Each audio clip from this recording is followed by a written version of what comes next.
Namwe soma jambo l'Imana hariya mwitambi y'abantu ukwingeso z'abantu zononekaye mw'isi. Ingeso z'abantu zimaze kononekara birivuga ngo ariko Nowa wagira gute amushima. Nowa ashimwa n'Imana mu bihumbi birakumye. Imana yitegereje abantu ibona ingeso zabo ari mbi, ibyaha bakora biteye ishishi Imana.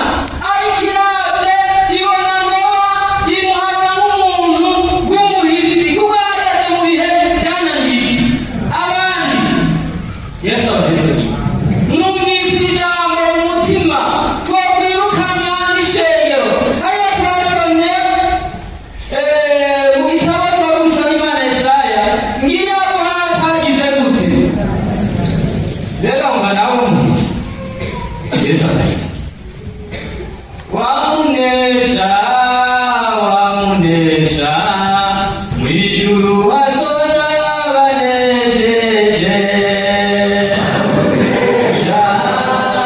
Wamunesha mw'ijuru hazoja yabanesheje.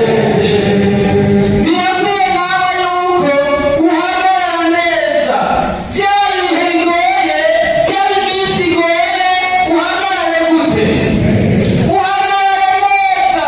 Birakwiye yuko nanjye mpagarara neza nawe ugahagarara gute. Maze iminsi niyumvira abantu batubwira ngo nta bantu b'Imana bakiri hari, nkumva ndababaye mu mutima. None twe turi abantu b'ibiki? Twe turi abantu b'Imana by'ukuri. Ntibyumvira abantu bavuze nkumva abatuza barabakera mbere none twe turi abantu b'Imana rero. Yesu adufashe. Birakwiye yuko nabo bahagarara muri ibyo bihe byananiye iki byananiye abandi.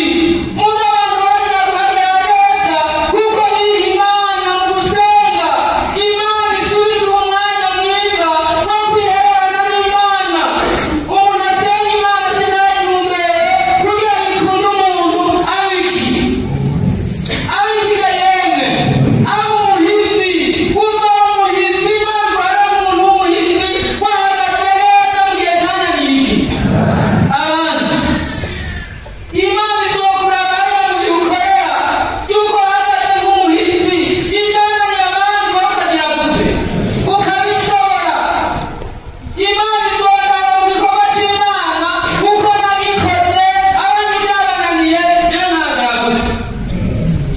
Naha uwo ari we wese ukwiye kugira gute uhagarara neza ukabiki mu gihe cyananiye abandi ukabiki. Mbega abantu b'icenga muragomba kubabaza. Mbega abagizi muracariho Imana mugahagati barashari.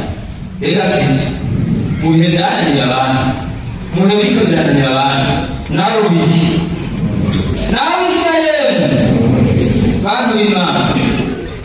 Nasoma amajambo y'Imana hariya mu gitabo c'abantu. Uriya mupfakazi mu gitabo c'abami muzosoma amajambo igice ca kane n'abami baganyibwa n'ihenze. Uriya mupfakazi yari afise umwenda, umugabo we afise umwenda, agira ikibazo uje kumwishyura ashitse.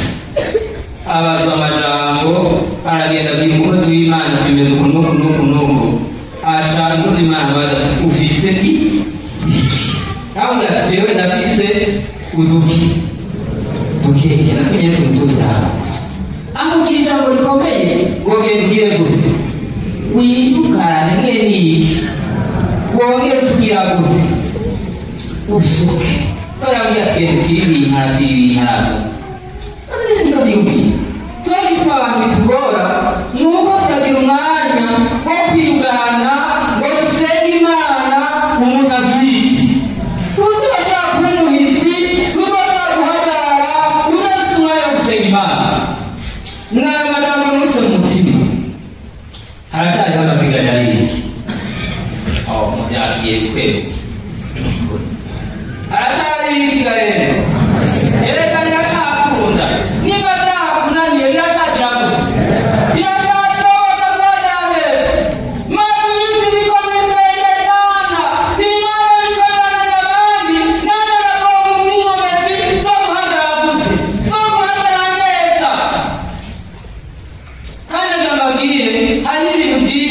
ariko birananira abandi kandi abo bandi bari basa nabo bari bameze nkatwe kubera bari bari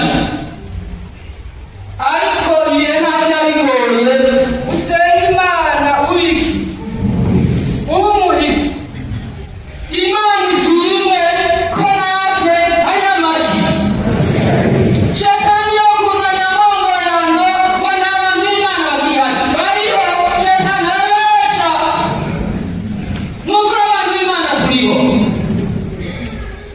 abantu b'Imana muriho Yesu abaritse Imana iyo jambo ry'umuti ijambo baratanze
Yesu anaweza kuwaonesha wiki uliendana wiki